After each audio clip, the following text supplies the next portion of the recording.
2023 সনের পরিসংখ্যান এই গত অক্টোবর পর্যন্ত রংপুরে 34 জন রোগী, রাজশাহীতে 175, ময়মনসিংহে 40, সিলেটে 61, ঢাকায় 342।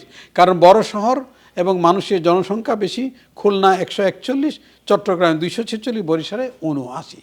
ঢাকায় বিশেষ করে যেমন বঙ্গবন্ধু যেটা মেডিকেল ইউনিভার্সিটি বা পিজি হাসপাতাল, সেইখানে এদের একটা সেন্টার আছে। তাছাড়া আমাদের যে এইডস কমিটি তাদের সেন্টার আছে, বা আমাদের যেটা এখানে যে পাবলিক হেলথ তারাও করেন। এইভাবে যে অনেকগুলি সেন্টার আছে এবং প্রত্যেক সেন্টারেই, প্রত্যেক হাসপাতালেই কিন্তু আমি মনে করি একটা এই শনাক্তি সেন্টার দরকার, যেটা কিন্তু নাই।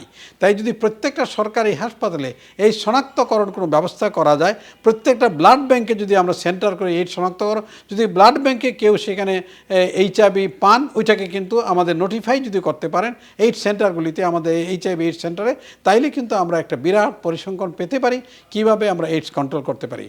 আর এইডস হইলে কিন্তু আমরা চেষ্টা করি যে জায়গায় হয়, যেমন পিজি হাসপাতালে বেশি আমরা পাঠাই, ওখানে তারা যান এবং সেখান থেকে যা প্রয়োজন করা হয়, যে টেস্ট করা হয়, টেস্ট করে তার পরিস্থিতি বুঝে তাকে চিকিৎসা দেওয়া হয়।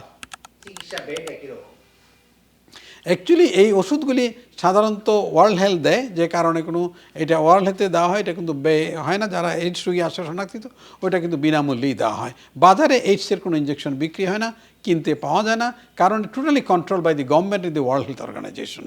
কারণ এইগুলি যে বাজারে বিক্রি হয়, মানুষ এগুলি বিভিন্ন রকম দুর্ভোগের শিকার হবে, বিনা কারণে তাদের দেওয়া হবে, মানে বলবে তোমার এইডস পজিটিভের দাও। সেজন্য এটা সাধারণত ভেরি মাচ কন্ট্রোল, এবং কন্ট্রোল থাকেই ভালো, কোনো টেনশনের কারণ নাই। কারণ এইডস কমিটি যেটা আছে তারা এটার সম্পূর্ণরূপে চেষ্টা করবে তারা, কারণ এটা একটা সমাজের একটা বিরাট বিরাট সমস্যা, সমাজের সমস্যা এইডস রোগ। এটা কিন্তু ব্যক্তিগত সমস্যা না। কি ধরনের প্রবলেম? যেমন একটা এইডস যদি প্রথমেই দেখা যাবে যে একটা মানুষ, তার শরীরে বিভিন্ন রকম রোগ সুখ দেখা যাচ্ছে, অনেক অ্যানিমিয়া হয়ে যাবে, অনেক শুকিয়ে যাচ্ছে, এবং তার কোনো ইনফেকশন অ্যান্টিবায়োটিকে সারতেছে না, অথবা এমন কাশি সারতেছে না।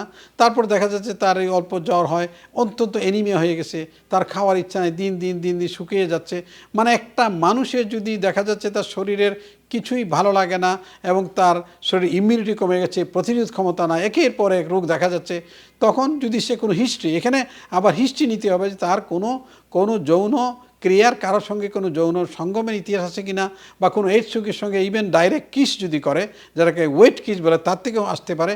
তো এত হিস্ট্রির মাধ্যমে যদি দেখা যাচ্ছে তার কোনো যৌন রোগের সম্ভাবনা, তখন কিন্তু চিন্তা করতে হবে হ্যাঁ এইডসটা পরীক্ষা করি। তো অনেক সময় অনেক রোগী আসে আমাদের কাছে বলে আমরা এইচআইভি টেস্ট করবো, এইচআইভি 1 and 2 আমরা করি, আমাদের এখানে হয় এইচআইভি টেস্ট করে আমরা দেখি, বেশিরভাগ ক্ষেত্রে আমরা নেগেটিভ পাই।